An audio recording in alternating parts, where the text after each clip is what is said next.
Salut à toutes et à tous, et nous commençons le chapitre 2 sur les matrices.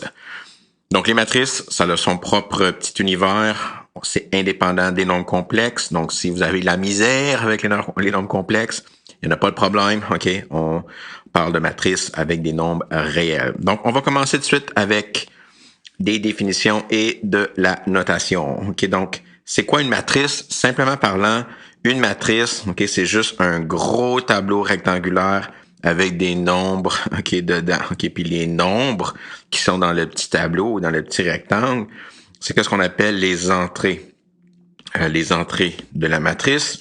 Parfois, je vais aussi utiliser le mot composante, mais composante, typiquement, on se réserve le mot composante pour les vecteurs.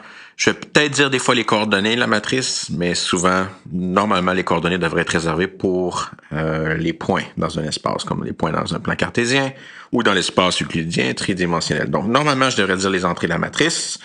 Bien sûr, on a des matrices qui peuvent être petites, qui peuvent être grosses, donc de différentes dimensions. Donc, les dimensions de la matrice, c'est donné par quoi? C'est donné par son nombre de lignes de nombres. Donc, c'est vraiment, là, si on veut, là, les lignes horizontales, donc les composantes horizontales, et le nombre de colonnes. Donc, c'est ce qu'on va regarder de façon verticale. Okay? Une matrice qui a juste une seule ligne, souvent, c'est ce qu'on va appeler une matrice ligne. Une matrice qui a une seule colonne, c'est ce qu'on va appeler une matrice colonne. En fait, mais je ne vais pas trop insister là-dessus, une matrice colonne, c'est ce qu'on utilise aussi pour représenter les vecteurs, mais c'est une petite parenthèse. La prochaine définition, c'est une définition qui va revenir un peu plus tard, mais je t'ai aussi bien l'introduire puis je l'ai rajouté ici. Une matrice telle que son nombre de lignes est égal à son nombre de colonnes, c'est qu'est-ce qu'on va appeler, nous, une matrice, ok, carrée. Donc, j'ai quelques exemples pour vous, là, juste pour tout assimiler là, cette nouvelle terminologie-là.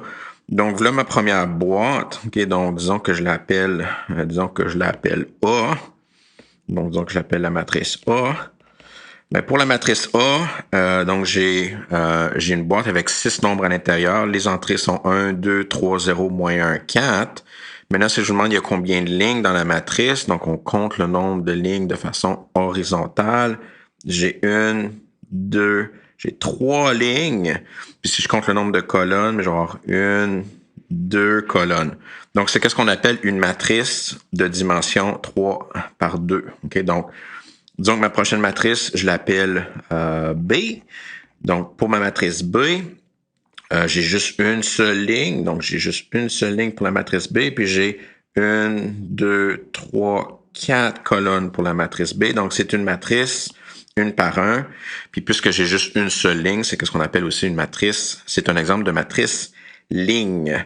Donc, pour mon prochain exemple, que je vais appeler C, c'est comme carré. Oh my God. Donc, si je compte le nombre de lignes, j'ai une ligne. Excusez, j'ai craché sur mon iPad.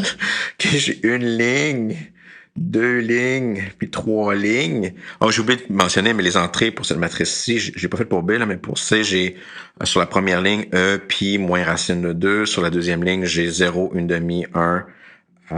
Et sur la dernière ligne, j'ai 0, 0, 0.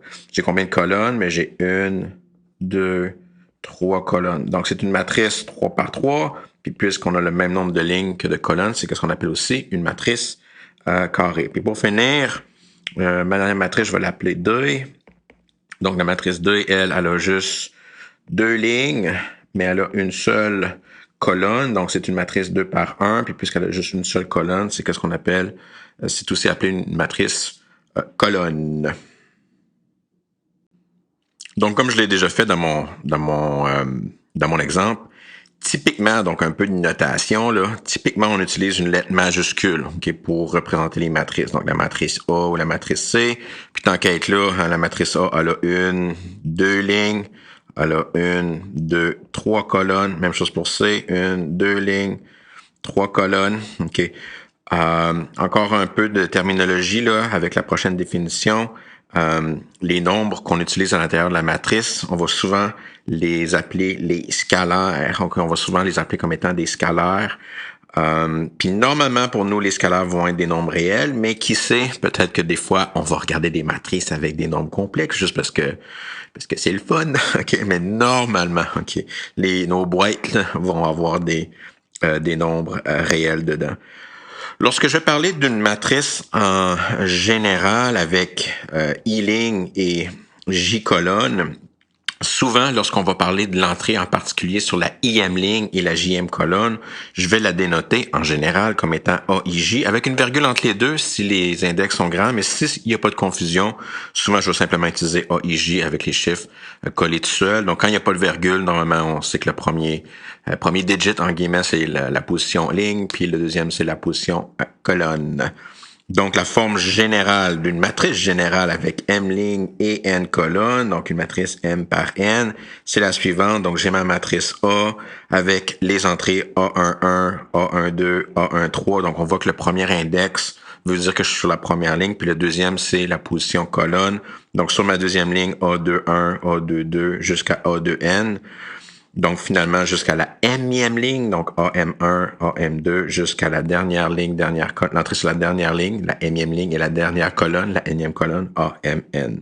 Donc, peut-être juste pour donner un exemple général, mais en particulier pour une matrice 3 par 3, ma matrice 3 par 3, j'ai A11, A12, A13, A14 pour la première ligne, A21, A22, A23 et A24 pour la deuxième ligne, A31, A32, A33, A34 pour la troisième ligne. Donc, juste en particulier, là, juste pour que vous voyez là, clairement, donc par exemple, là, hein, je vois que l'entrée A24, j'ai pas besoin de virgule parce qu'ici les entrées sont petites, je suis vraiment sur la deuxième ligne. Donc, l'index 2, là, dans l'index, le 2, c'est pour la ligne. Puis, je suis sur la quatrième, OK, colonne. OK, donc, juste de bien voir, là, OK, comment c'est indexé. Puis, lorsque je parle de toutes les matrices, OK, de toutes les matrices avec M', N colonne, donc toutes les matrices M par N, la notation que moi, je vais utiliser, c'est grand M pour matrice, avec un index M par N pour la dimension, puis je mets entre parenthèses le type d'entrée. Donc, en général, nous, on va parler des matrices avec des entrées réelles.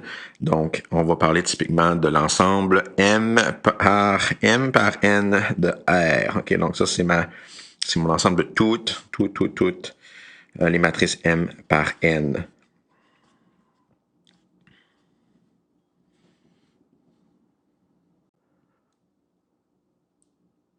Donc, avec cette notation-là, si on revient à notre exemple du début avec nos premières matrices qu'on a vues ensemble, puis que j'utilise cette notation-là, mais je peux vraiment dire que A, par exemple, OK, c'est un exemple, A, c'est un exemple de matrice 3 par 2. Donc, A, c'est un élément d'une matrice 3 par 2 avec des entrées réelles. B, c'est un exemple de matrice 1 par 4 avec des entrées réelles. C, c'est un exemple de matrice 3 par 3 avec des entrées réelles. Et D, c'est un exemple de matrice 2 par 1 avec des entrées réelles. Okay, donc, je m'attends que vous soyez capable d'identifier la bonne notation avec la bonne matrice. Donc, une définition que j'ai déjà parlé un peu, mais si on a une matrice, donc la prochaine définition, donc si on a une matrice où ce que le nombre de lignes est égal au nombre de colonnes, puis supposons que cette matrice-là a n lignes et n colonnes, c'est ce qu'on va appeler une matrice carrée d'ordre n. Puis pour une matrice carrée, il y a des entrées qui sont spéciales, OK? Les entrées où ce que la position ligne et la position colonne est la même, donc l'entrée A11, A22 jusqu'à ANN, c'est qu'est-ce qu'on appelle les composantes de la diagonale de A. Donc, il faut faire attention ici, on utilise des termes géométriques, mais c'est pas de la géométrie. Donc, pour une matrice carrée, les termes sur la diagonale, il y a juste une diagonale pour une matrice carrée. C'est composé de l'entrée A11, A22, A33 et A44. Donc, ici, c'est important de voir, là, il y a juste une diagonale. OK, il y a juste une diagonale pour ma matrice. OK, c'est juste une diagonale. Donc, je vais même l'encercler ici, là, juste pour que vous le voyez correctement. Donc, une seule diagonale. OK, donc, Puis ici, quand on se demande c'est quelle la diagonale, mais pensez aux index. OK, donc la diagonale contient les entrées A-I-I, OK, pour I égale 1 jusqu'à N. Donc A11, A22, A33, A44. Donc ça, c'est les entrées sur la diagonale de la matrice. Ça va être important parce que plus tard, on va définir la matrice identité, qui est une matrice remplie de zéros, sauf sur la diagonale où ce que j'ai des 1. Okay, donc, l'exemple que j'ai ici, c'est un exemple d'une matrice 4 par 4, donc d'ordre 4. Okay, donc, puis comme je l'ai dit, les composantes de la diagonale, c'est A11, A22, A33 et A44.